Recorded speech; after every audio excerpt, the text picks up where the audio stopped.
मी परवा एका मुलाला सहज म्हटलं, काय रे 100 मीटर पळशील का? तो 5 मिनिटं माझ्याकडेच बघत बसला. अरे म्हटलं 100 मीटर पळशील का? मग ते हळूच विचारलं, 100 मीटर म्हणजे किती? मला कळलं काय ते. मग मी त्याला म्हटलं, काय खेळ खेळतोस का नाही?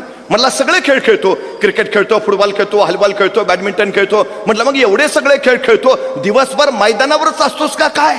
तो म्हटला मैदानावर नाही, मोबाईलवर खेळतो. म्हटलं मग बरोबर आहे, तुला 100 मीटर कळणारच नाही. मग त्याला सांगितलं इथून तिथपर्यंतचे अंतर आहे, त्याला 100 मीटर म्हणायचं, पळशील का? म्हटला करतो प्रयत्न.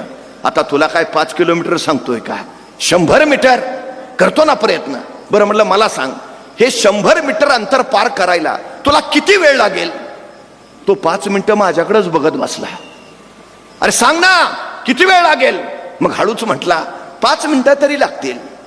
5 मिनिटं 100 मीटरला? अरे ऑलिम्पिक मध्ये हुसेन बोल्टचं रेकॉर्ड 9.98 सेकंदाचा आहे. तो 10 सेकंदात 100 मीटर पळतो. तू 15 सेकंद म्हण, 20 सेकंद म्हण, 25 सेकंद म्हण, का 5 मिनिटं? माझं मला माहिती आहे ना. अरे तुला सांगितलं ना 5 मिनिटं लागतील. मला सुचायला तेवढ्यात त्याचा मित्र धावत आला. ए पळ, कुत्र पिसाळलंय. एवढ्या भयान वेगात पळत सुटला, 7 सेकंदात 100 मीटर. मी त्याला म्हटलं, तू लेगा हुसेन बोल्टचं रेकॉर्ड मोडलंस. त्याला 10 सेकंद लागतात, तू 7 सेकंदात पळलास. मग कुत्र मागं लागलं होतं. म्हणजे 7 सेकंदात 100 मीटर पळायची क्षमता तुमच्यात आहे. बाहेर कधी आली?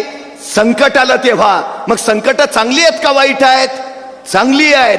संकटांचं स्वागत करायला हवं. संकट तुम्हाला अडवायला येत नाहीत, संकट तुमची उंची वाढवायला येतात. अडथळे तुम्हाला रोखायला येत नाहीत, अडथळे तुमच्यातल्या क्षमता बाहेर काढतात. अडचणी तुम्हाला थांबवायला येत नाहीत, अडचणी तुमच्यातली कौशल्य बाहेर काढतात. संकट, अडथळे, अडचणी यायलाच हव्यात, कारण त्यास तुम्हाला घडवतात. तुमचा संघर्ष जेवढा मोठा तेवढी तुमची उंची मोठी असते.